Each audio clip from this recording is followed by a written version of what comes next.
Knew that you had to go back up. If you're lucky, it's going to be a leg wound. If you're not lucky, it'll be worse. And if you're very, very lucky, you'll take it through the head. Because after you're in combat a while, dying is a lot easier than living. A friend of mine, Ollie, and I fell into a depression in the ground. It hardly qualified as a foxhole.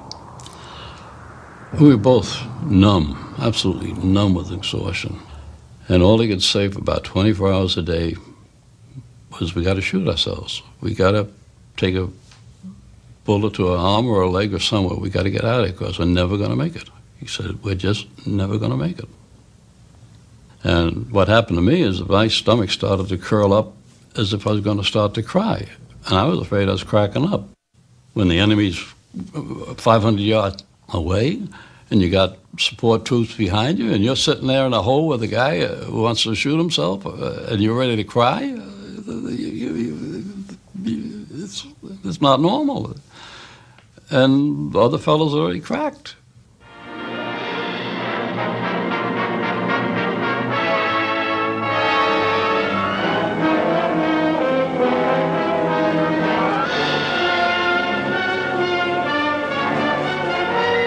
For every 4 men wounded, 1 soldier will become a psychiatric casualty. Such men may be shaking or crying, but more often they are just very tired and dirty and depressed. They are unnerved and have no initiative. They're not quitters, but are truly ill. Tell me, soldier, what's your trouble? I can't stand seeing people killed. What were you afraid of? Everything. What in particular?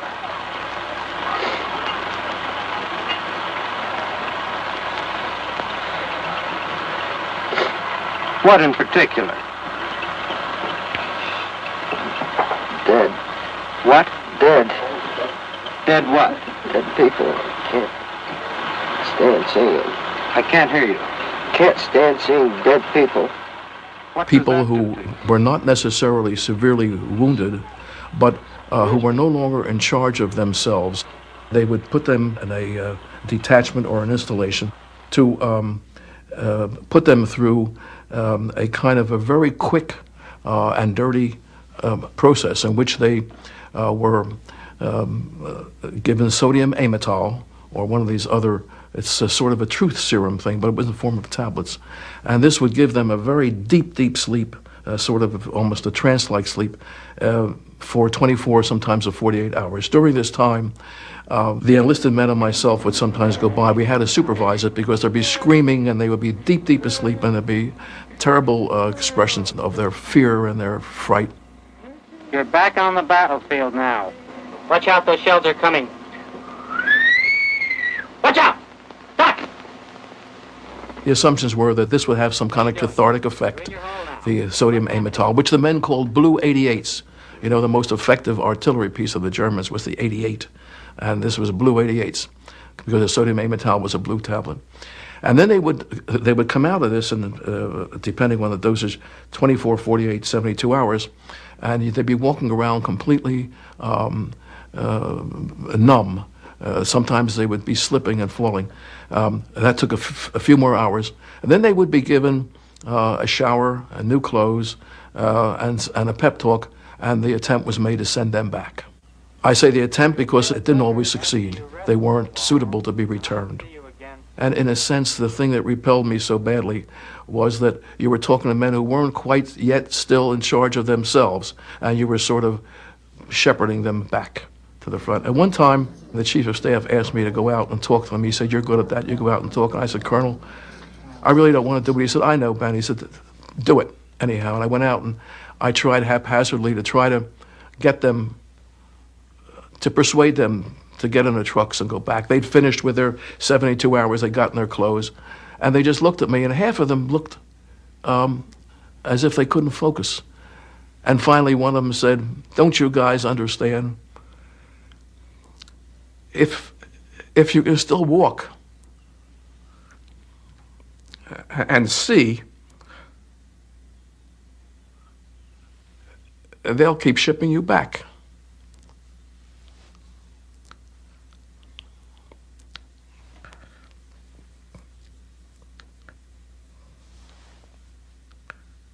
So I didn't do that again.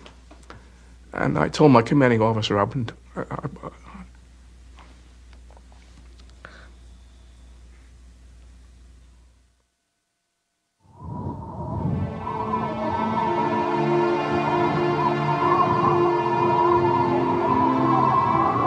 In the last few days of January, American troops made their way back to the original lines, the ones they'd held before the German offensive began. The books on the Battle of the Bulge were closed. 16,000 Americans had been killed, 60,000 more wounded or captured. German casualties were said to be twice that. There was no ceremony to mark the end of the battle, not even a headline. The GIs simply kept moving forward into Germany. The Battle of the Bulge will be remembered as the great surprise of the campaign in Europe.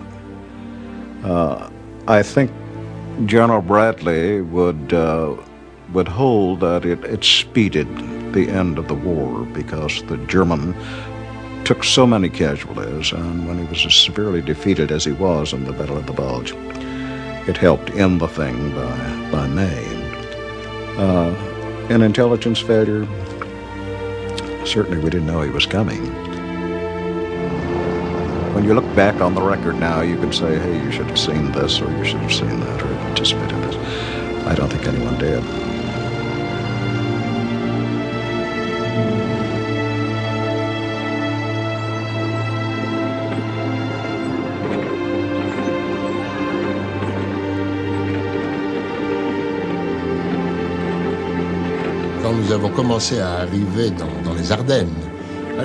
When we started to make our way back into the Ardennes, it was something quite amazing.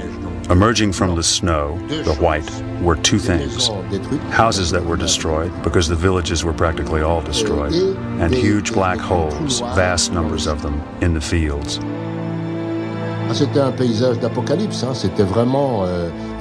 It was an apocalyptic landscape. Really, a madman wouldn't have been able to imagine such a landscape.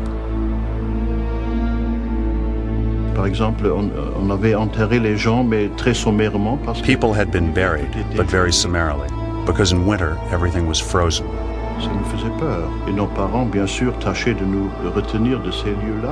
It was frightening. And our parents, of course, tried to keep us from those places. Still, they were everywhere, these bodies half buried. It was 2 or 3 years before they managed to find the bodies of all the soldiers that had fallen.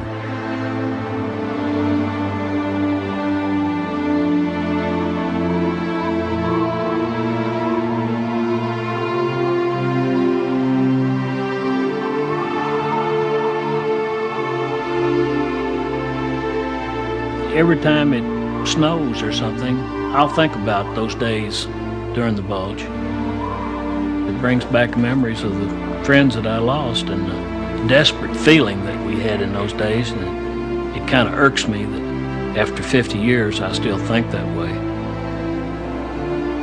I should forget it and go on about my life, but I guess it made such an impression with me, it'll always be with me, I guess.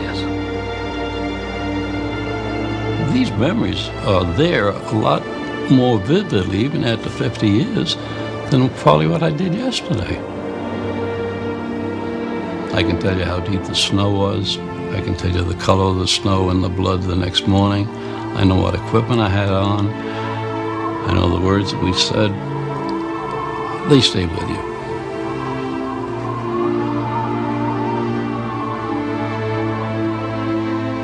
It doesn't go away.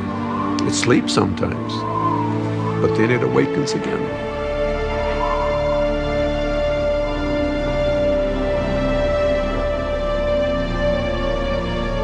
Things are happening, people are doing things that you never dreamed you'd ever see or hear about.